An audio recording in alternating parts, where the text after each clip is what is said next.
Stock मार्केटमध्ये काम करताना गुंतवणुकीचं एक सेफ साधन जर म्हटलं ते म्हणजे म्युच्युअल फंड. आजकाल प्रत्येक सामान्य व्यक्ती आपल्याला म्युच्युअल फंडमध्ये गुंतवणूक करताना दिसते आणि त्याचे आकडे पण आपल्याला दर महिन्याला जास्त येताना दिसत आहे. म्हणजे जर तुम्ही 2023 आणि 2024चा आकडा जर बघितला या आर्थिक वर्षामध्ये, तर जवळजवळ 2 लाख करोड इतकी इन्व्हेस्टमेंट SIPद्वारे म्युच्युअल फंडमध्ये झालेली आहे. आकडा आपल्याला वाढताना दिसतोय. म्हणजे प्रत्येक सामान्य व्यक्ती काय करते, म्युच्युअल फंडमध्ये गुंतवणूक करते. त्याचा कालावधी मोठा असतो, 15 ते 20 वर्षांसाठी. आपण भविष्याचा विचार करून म्युच्युअल फंडमध्ये गुंतवणूक करत असतो. जर कोणी म्हणत असेल की मला 6 महिन्यांसाठी म्युच्युअल फंडमध्ये गुंतवणूक करायची किंवा 1 वर्षांसाठी म्युच्युअल फंडमध्ये गुंतवणूक करायची, तर तिथे आपले रिटर्न बनू शकत नाही, कारण की मार्केटमध्ये काही पण होऊ शकतं. असं पण आहे की आजच्या दिवशी जर तुम्ही मार्केटमध्ये शॉर्ट टर्मसाठी गुंतवणूक करायला सुरुवात केली आणि 1-2 महिन्यानंतर मार्केटमध्ये क्रॅश आला, तर त्या ठिकाणी पैसा तुमचा निगेटिव्ह पण होऊ शकतो.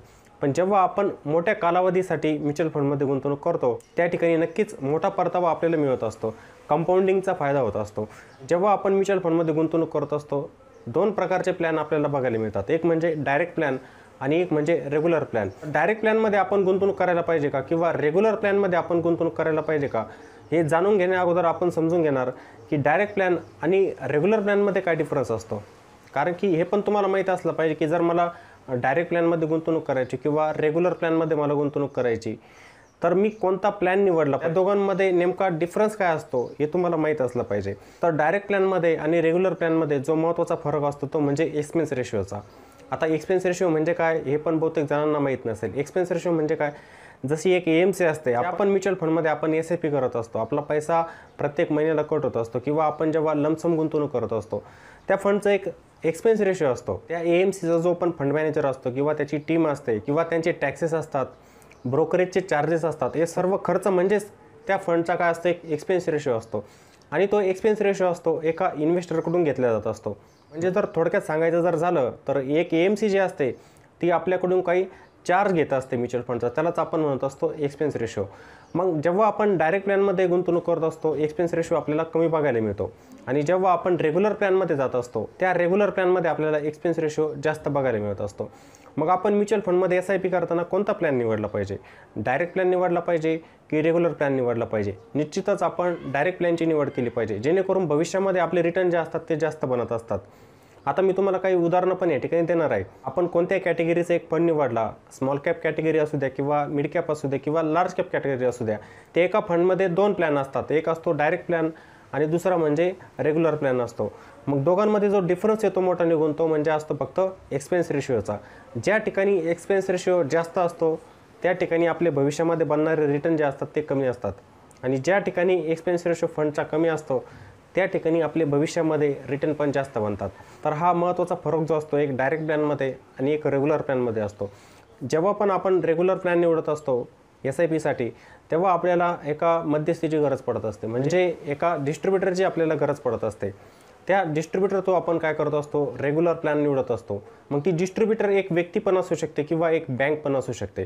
काही जण बघा बँकेत जात असतात, जसं SBIमध्ये एक काउंटर असतं त्यांचं, त्या ठिकाणी जातात आणि म्युच्युअल फंडमध्ये SIP चालू करत असतात. मग ती बँक जी असते ती एजंट झाली एक प्रकारे. डिस्ट्रीब्युटर म्हणजे काय, एजंट झाली. मग ती जर एजंट काम करते तर तिचं काहीतरी कमिशन असणारच आहे. मग ते कमिशन कशाद्वारे त्यांना मिळत असतं, एक्सपेन्स रेशिओद्वारे. आपल्याकडूनच तो पैसा जो असतो ना त्या डिस्ट्रीब्युटरला जात असतो, हे लक्षात घ्यायचं आहे सर्वांनी. आणि जेव्हा आपण डायरेक्ट प्लॅनची निवड करत असतो आपल्याला कोणत्याही मध्यस्थीची गरज नसते. आपण आपल्याजवळ जो पण ब्रोकरेज प्लॅटफॉर्म असतो, आजकाल त्यांच्यामध्ये पण सुविधा आलेली आहे. जसं झेरोदा जर म्हटलं, झेरोदा कॉईन नावाचं ॲप असतं, ग्रो असतं, धन, एंजल बीज, असे अनेक प्रकारचे ॲप असतात. त्यांच्यामध्ये पण आपण डायरेक्ट प्लॅनची निवड करून गुंतवणूक करू शकतो. म्हणजे रेग्युलर प्लॅनमध्ये आपल्याला गरज पडली एका डिस्ट्रीब्युटरची, आणि जेव्हा आपण डायरेक्ट प्लॅनमध्ये गेलो आपल्याला कोणाचीही गरज पडली नाही, आपण आपल्या ब्रोकरेज प्लॅटफॉर्म थ्रू पण SIP चालू केली. हा दोघांमध्ये महत्त्वाचा डिफरन्स असतो मित्रांनो. त्यामुळे निवड करताना आपण डायरेक्ट प्लॅनची निवड केली पाहिजे. का केली पाहिजे त्याचं एक उदाहरण पण मी तुमच्यासमोर ठेवतो आहे, त्यातून तुम्हाला समजेल पण, आणि त्याचं आपण कॅल्क्युलेशन करणार. कॅल्क्युलेशन केलं की तुम्हाला सर्वांना पण समजायला थोडं सोपं होणार. एकच फंड असणार आपला, पण डायरेक्ट प्लॅन असणार आणि रेग्युलर प्लॅन असणार. त्याचा एक्सपेन्स रेशिओमध्ये कसा फरक पडतो ते आपण आता बघूया. तर आपण या ठिकाणी काय करूया, एका फंडचं उदाहरण घेऊया. आपण इथे फंड निवडलेला आहे Motilal Oswal mid cap fund. तर मिड कॅप कॅटेगरीमधला हा एक फंड आहे, याचं आपण उदाहरण घेऊया. तर रेग्युलर प्लॅनमध्ये फंडचा एक्सपेन्स रेशिओ किती असतो, त्यानंतर डायरेक्ट प्लॅनमध्ये फंडचा एक्सपेन्स रेशो किती असतो ते आपण आता या ठिकाणी बघूया. तर मी सुरुवातीला निवडलेलं बघा या ठिकाणी रेग्युलर प्लॅन. मी या ठिकाणी निवडला रेग्युलर प्लॅन, ह्याच स्कीमचा रेग्युलर प्लॅन निवडला. तर तुम्हाला काय दिसतं या ठिकाणी एक्सपेन्स रेशो दिसतोय बघा 1.73. 1.73 हा आपल्या या फंडचा एक एक्सपेन्स रेशो आहे. आणि आपण निवडलेला प्लॅन कोणता? Regular plan. आपण इथे सुरुवातीला रेग्युलर प्लॅनची निवड केली. आता मी हा प्लॅन चेंज करतो. आपण जाऊया आता डायरेक्ट प्लॅनवरती. तुम्हाला लक्षात येईल की या ठिकाणी एक्सपेन्स रेशोमध्ये किती फरक पडतो आहे. मोठा डिफरन्स या ठिकाणी असतो त्याच्यामध्ये. मग आपण या ठिकाणी सिलेक्ट करूया आता डायरेक्ट प्लॅन. इथे आपण डायरेक्ट प्लॅनवरती क्लिक करू. या ठिकाणी हा डायरेक्ट प्लॅन तुम्हाला दिसत असेल, यावरती मी क्लिक करतो आणि बघूया मग याचा एक्सपेन्स रेशो किती आहे. आपला फंड तोच आहे, Motilal Oswal mid cap fund, फक्त आपण या ठिकाणी प्लॅन निवडला डायरेक्ट प्लॅन. आता याचा एक्सपेन्स रेशो बघा किती आहे, 0.61%. आणि जो रेग्युलर प्लॅन होता त्याचा एक्सपेन्स रेशो होता 1.73%. रेग्युलर प्लॅन म्हणजे तुम्हाला दोघांमध्ये या ठिकाणी डिफरन्स जाणवेल बघा.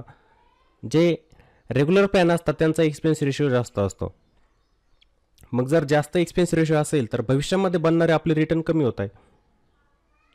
तुम्ही जर 0.61%वाला जर म्युच्युअल फंड निवडला आणि त्यामध्ये गुंतवणूक करायला सुरुवात केली तर तुमचे बनणारे रिटर्न जे आहेत भविष्यात ते जास्त असणार. पण जर तुम्ही ह्या फंडची निवड केली जिचा एक्सपेन्स रेशो जास्त असतो तर तुमचे भविष्यामध्ये बनणारे रिटर्न जे असतात ना ते कमी होत असतात. जर मला एखादा डायरेक्ट प्लॅन ॲन्युअलाइज रिटर्न देतोय 15% आणि एक रेग्युलर प्लॅन आहे तुम्हाला 14% रिटर्न देतोय, तर 1% या ठिकाणी डिफरन्स पडतोय. मग तुम्ही बोलणार की 1% काहीच नाही आहे, काहीच नाही 1%. पण मी तुम्हाला या ठिकाणी कॅल्क्युलेशन करून दाखवणार. कॅल्क्युलेशन केल्याने तुम्हाला लक्षात पण येईल की 1% हे भविष्यासाठी खूप असतात. काही लाखो रुपये आपण एक प्रकारे एका म्युच्युअल फंड डिस्ट्रीब्युटरला देऊन येत असतो किंवा एजंटला देऊन येत असतो. कारण की हा जो डिफरन्स तुम्हाला दिसतोय ना डायरेक्ट प्लॅन आणि रेग्युलर प्लॅनमध्ये तुम्हाला जो डिफरन्स दिसतोय एक प्रकारे ते एजंटचं काय असतं कमिशन.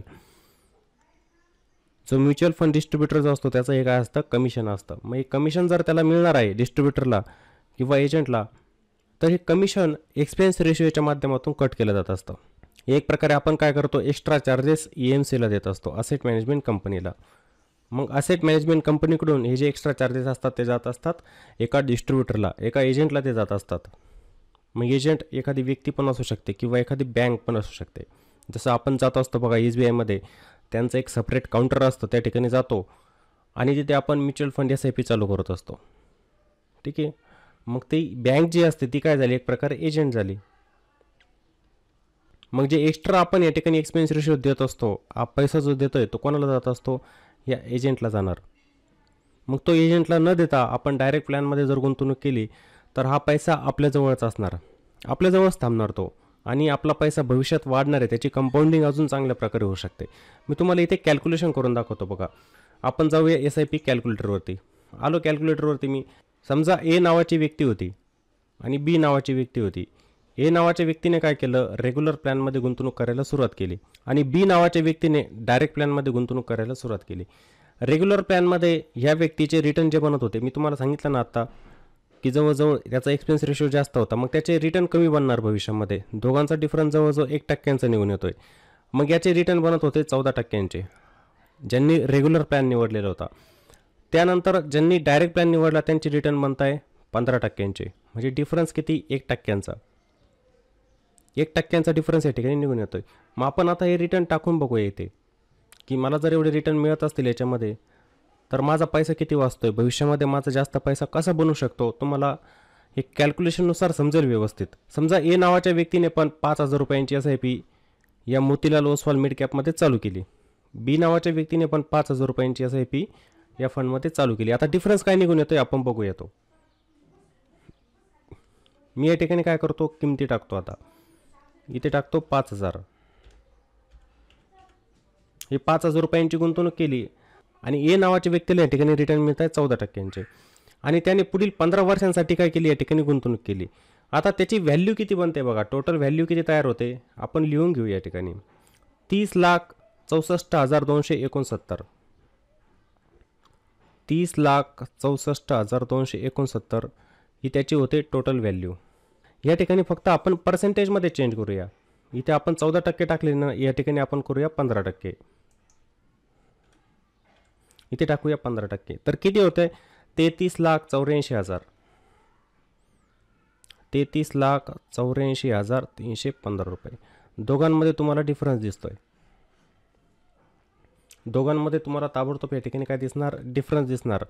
म्हणजे काय होतंय, ज्या व्यक्तीने डायरेक्ट प्लॅनमध्ये गुंतवणूक केलेली होती तिचा पैसा जास्त बनतोय. जवळजवळ 3 लाखांचा डिफरन्स येतोय, 3 लाख रुपयांचा. आणि जी रेग्युलर प्लॅनमध्ये गुंतवणूक करते तिचा पैसा कमी बनतोय. मग जर तुम्ही एखाद्या म्युच्युअल डिस्ट्रीब्युटर थ्रू किंवा एजंट थ्रू SIP चालू करत असाल म्युच्युअल फंडमध्ये, तर तुमचा पैसा त्या ठिकाणी नक्कीच कमी बनणार आहे. म्हणजे एक प्रकारे हे जे 3 लाख रुपये असतात तुम्ही एका म्युच्युअल फंड डिस्ट्रीब्युटरला देऊन येत असतात किंवा एजंटला देऊन येत असतात. ज्या बँकेत तुम्ही SIP चालू केलेली असते तिथे त्यांना तुम्ही देऊन येत असतात. मग आपण याला सेव्ह करू शकतो ना, आपल्याजवळ ठेवू शकतो. आपला पैसा हा ग्रो होऊ शकतो भविष्यामध्ये. मग आपण रेग्युलर प्लॅनमध्ये न जाता डायरेक्ट प्लॅनमध्ये गेलो तर हे 3 लाख रुपये आपल्याजवळच असतील, ते दुसऱ्याकडे जाणार नाही. त्यामुळे आपण डायरेक्ट प्लॅनची निवड केली पाहिजे. तुम्हाला हा डिफरन्स पण इथे समजलेला असेल. जर आपण एखाद्या डिस्ट्रीब्युटरकडे गेलो किंवा एजंटकडे गेलो तर आपला भविष्यात कसा पैसा कमी होत जातोय.